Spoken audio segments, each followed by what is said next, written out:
สบายดีดอกวันนี้ครับอาจารย์ที่มากินตับสมนี้ แป้ง ทอกจ้ะทอกนี่ก็เอิญกันตำหมักแป้ง ยำหมักแตง โอ้ย ยำหมักแตง ไปไหวเด้โอ้ยจะกินนี่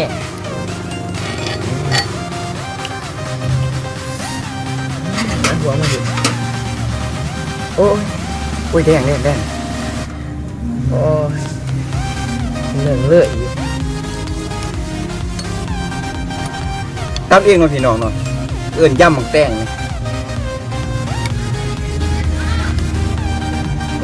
ได้หน่อยนี่มากเลยกับ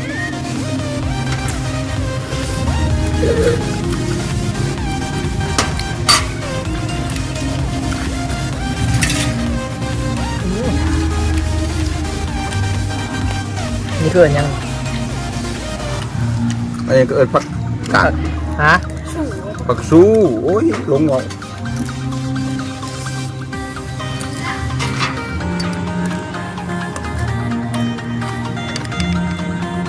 มาจักยังกินบุเสร็จนะ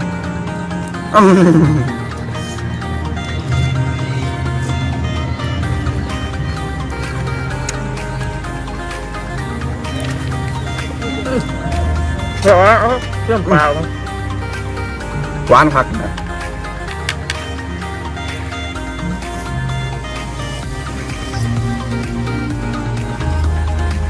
เรื่อง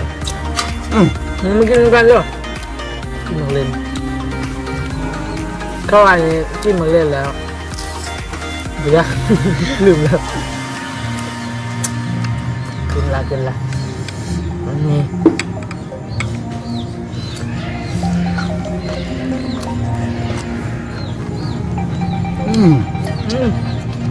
เอ้ยสวง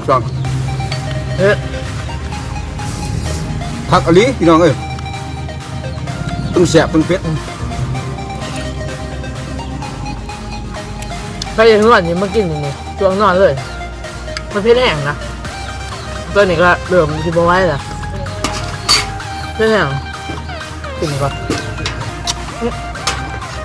นี่ผักอันละคัน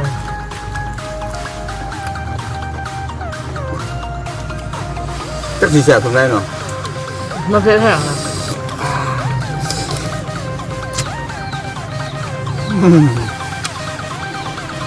ตัวนี้ก็เลยบไว้แล้ จั ว บดีเลย เผ็ด สันหัวเริ่มมีแห้งนะ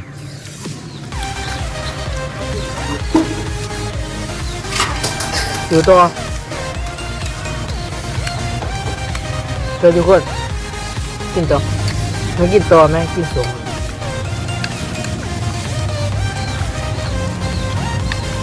พี่น้องเคยตำแสบคนนี้บ้าเนาะตำเองยำตำหมกแตงเนาะกระเบื้องตำหมกแตง ก็ลองไปเฮ็ดกินเบิ่งเนาะแซ่บลีนี่แนะนำ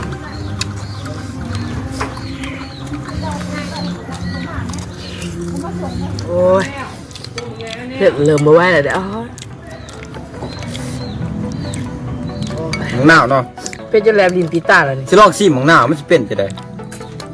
ข้าวว่าแสบก็สิลองกิน แต่ว่าเขาว่าสม ใส่ลงไปซะเดี๋ยวแจกไปละ ลองกินลองเบิ่งแสบดีกว่า เฮ็ด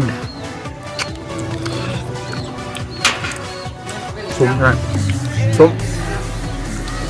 สมแสบเนาะนี่อันนี้ก็หมักเล่นเนาะ ข้าวควาย อ้อหมักเล่นนี่โอ้ยนี่โอ้ตาจะเผาตั้งนานหิวข้าวเนาะกินหมักเล่นนี่เนาะ มันเล่นนี้ก็เผ็ดละบอกบ่ได้มันเล่นนี้เขาว่ากินแล้วจักอีช่างบ่ได้จักแต่ว่ามันเป็นคนดีหิว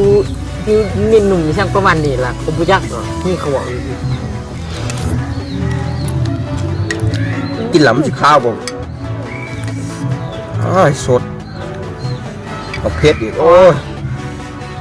จะมีเหี้ยง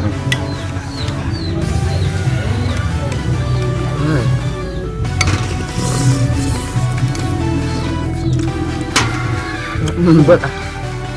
โคตรเผ็ดเลยแก้วมาพี่ก็กินเผ็ดเลย โอ้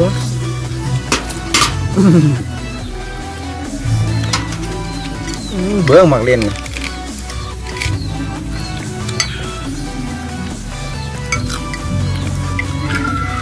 กินหมักเล่นเหรอครับว่าหนาไซเนาะโตอาจจะขาวพุดพองเนาะแต่เฮาก็บ่เคยเฮาสิลองกินนี่เป็นครั้งแรกนะสิแซ่บบ่ เป็นยังไงโอ้ย โอ้ยเบิดเลยเด้มันเผ็ดโอ้ยลองโอ้ได้ ร้อง ลอง เสียใจจัง เกี่ยวเขาบ่มึงนี่เออ เอาตัวนี้เขานำไปสั่งเอาเหรอ เอาเลยโอ้ยมาขนาดเลย เด้อเป็นสิกินให้เบิ่งเลยเวลากินบ่ พี่ ได้ น้องเอ้ย น้อง ยังมันบ่แซ่บเนาะ เอานี่กินลงไป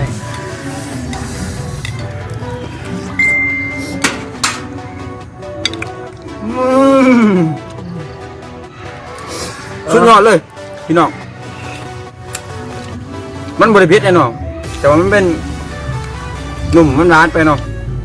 แต่ว่ามันในมันออกเบิดแล้วเนาะแซ่บดีเด้อ